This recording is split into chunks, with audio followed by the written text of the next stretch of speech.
7 o'clock news.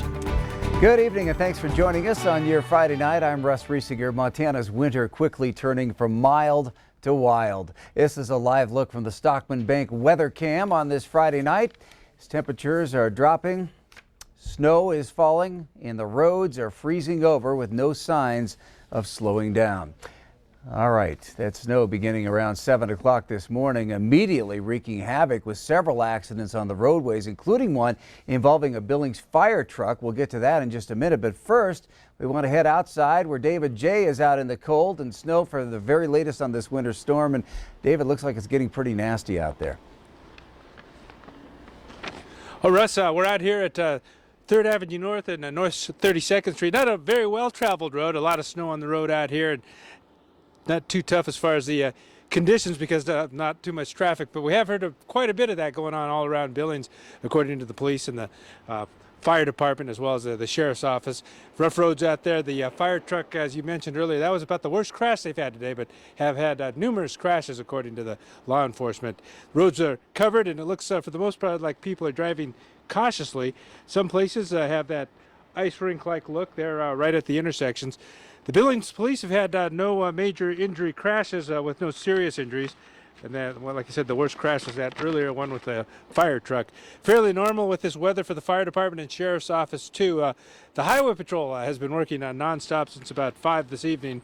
Lots of slide-ups to report, and one of the really bad spots out there is eastbound on Interstate 90 out at the Columbus exit. A jackknife big rig was out there, and that's causing a big backup. They're still trying to clear that up. We just talked with the sergeant that was working with that. He tells us it's about 2 miles backed up in the eastbound direction and kind of tough on that hill for all kinds of vehicles. So be careful out there. And the highway patrol also has that normal reminder at this time, don't drink and drive. And also as you go out on these tough roads, make sure that you drive cautiously. So still coming down out here, still some tough going. So be careful. Russ, that's the latest from out here.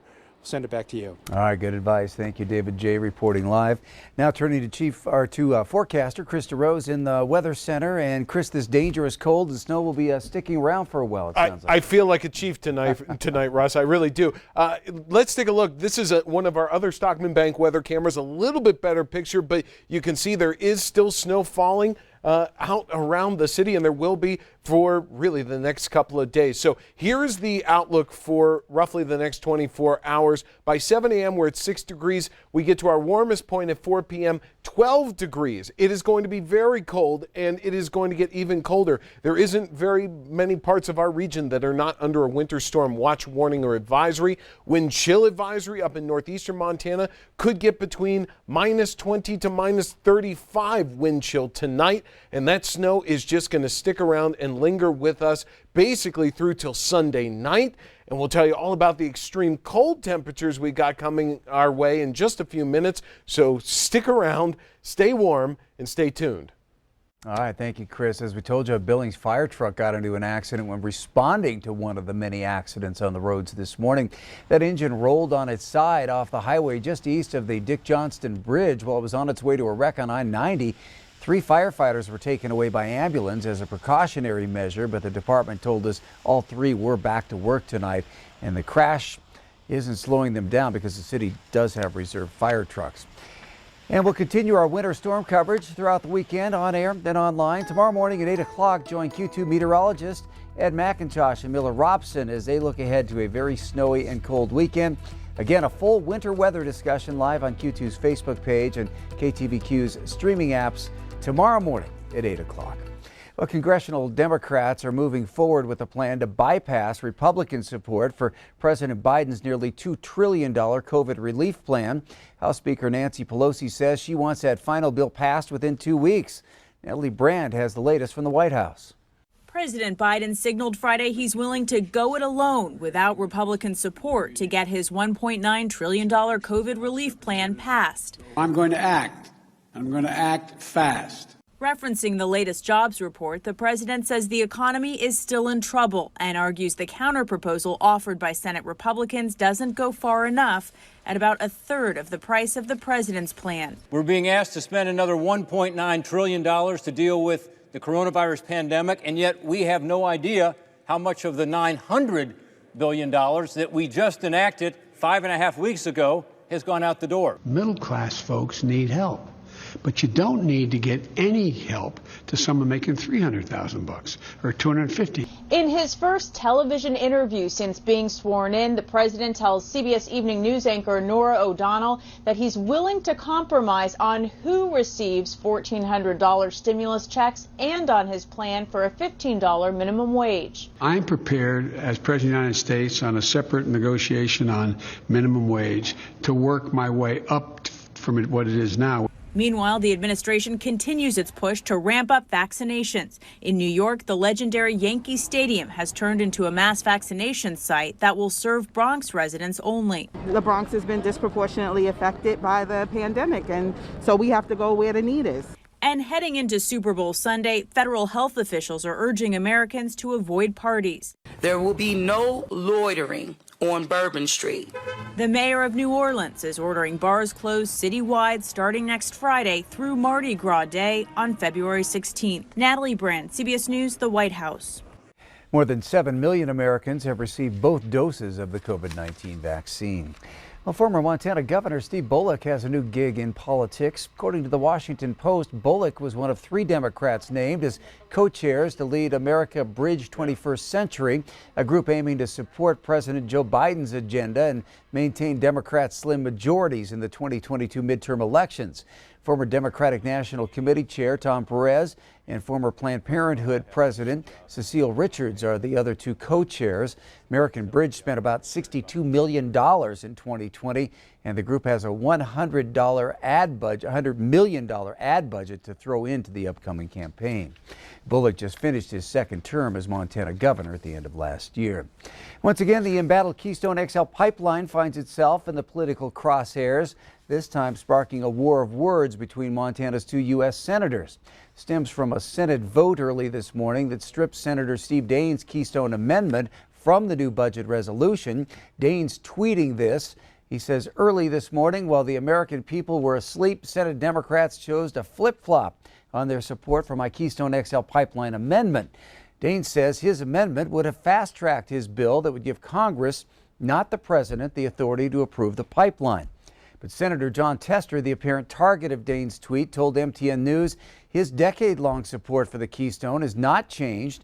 In fact, Tester was among 2 Democrats who initially broke with their party last night to support the Keystone Amendment, keeping it alive. At the end of the marathon session, though, Tester voted in favor of the budget resolution without the Keystone Amendment. Well, keeping amendments Tester said through a spokesperson, keeping amendments unrelated to COVID relief in the resolution would have left the overall package unable to pass the House or Senate, killing the prospects for COVID relief. Ultimately, last night's votes were about passing COVID relief for Montana families, workers, and small businesses. Now, if you recall, President Biden signed an executive order on his first day in office revoking the Keystone's U.S. permit, halting construction on the project that would transport crude oil from Alberta, Canada to Nebraska. A building in Billings that has served as the venue for numerous events, including high school basketball and the circus, is now up for sale. The Albadoo Shrine is on the market for nearly $2.5 million. The 48,000 square foot building sits on about 5.5 acres at 1125 Broadwater Avenue. The gymnasium has been a big part of the events held at the shrine. The property has been here since 1949.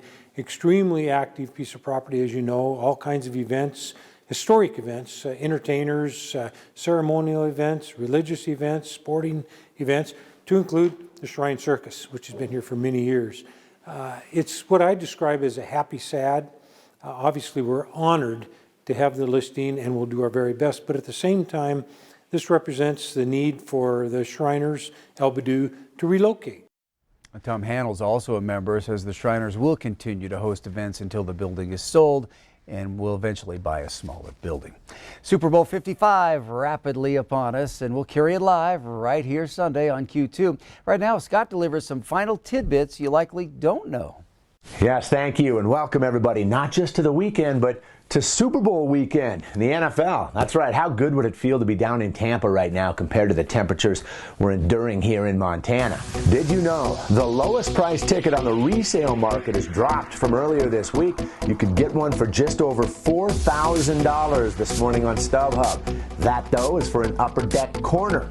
You can sit lower level, midfield, right behind Tom Brady's bench for a little more than $18,000. Or there is one lower suite ticket left. At least there was this morning for just over $217,000. Treat yourself with a last-minute pick-me-up. Now, if you just want to go party, StubHub's offering hotels at the low price of $700 a night. Official attendance will be about 25,000 fans. That does include 7,500 vaccinated healthcare workers, but it also does not include the 30,000 trendy cardboard cutouts. How would you like the job of propping those up across the stadium? And if you're talking commercials, which nearly everybody is, this marks the first time in 37 years you will not see a Budweiser spot air during the Super Bowl. All right, saving the best for last, or in this case, the bet for last. What's the highest known wager on Sunday's game? As of this morning, some guy named Mattress Mac laid $3.4 million on the underdog Buccaneers, according to ESPN. Jim McIngvale, here he is. He's a Houston furniture store owner, known for making giant sports bets, so this is no surprise. Listen to this. He flew into Colorado Springs, of all places, on Wednesday, logged onto the DraftKings mobile betting app from the airport, and placed one of the highest Super Bowl bets ever. As I said, this isn't new to him. McIngvale routinely bets to mitigate sales promotions at his furniture store. For instance, this year's customers who spend $3,000 or more on a new mattress at his store, they'll get their money back if Tampa Bay wins. But Mattress Mac doesn't always win himself. A couple years ago, he had more than $11 million in play on the World Series. That between his hometown Astros and the Nats, including $3.5 million on the Astros. And they lost in 7 games. But that's baseball. This is football. What Tom Brady's doing right now is just outrageous. I'm not a Brady fan, but at the same time, I'm also not betting against him. This will be the 10th Super Bowl he's played in. The guy's won 6 of those, and the first home team ever to play its way into a Super Bowl. He gets the job done. Then by this time next week, he and the family are probably over at their place on the ski slopes of Big Sky. Scott Breen, MTN Sports. Well, Scott, being a lifetime Chiefs fan, I'm going to have to disagree with your pick respectfully. I'm going with the Chiefs. You can see it live right here on Q2. The kickoff is at 4:30 Sunday afternoon. And Scott will be back in just a bit as he's out in Laurel tonight for the doubleheader between the Locomotives and Sydney. All right, still ahead on the MTN 10 o'clock news, a Montana chocolate maker having to make adjustments because of the pandemic, but still dishing up some sweet business. That story in tonight's Rebound Report.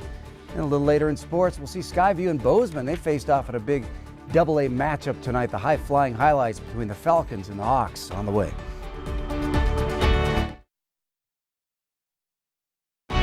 From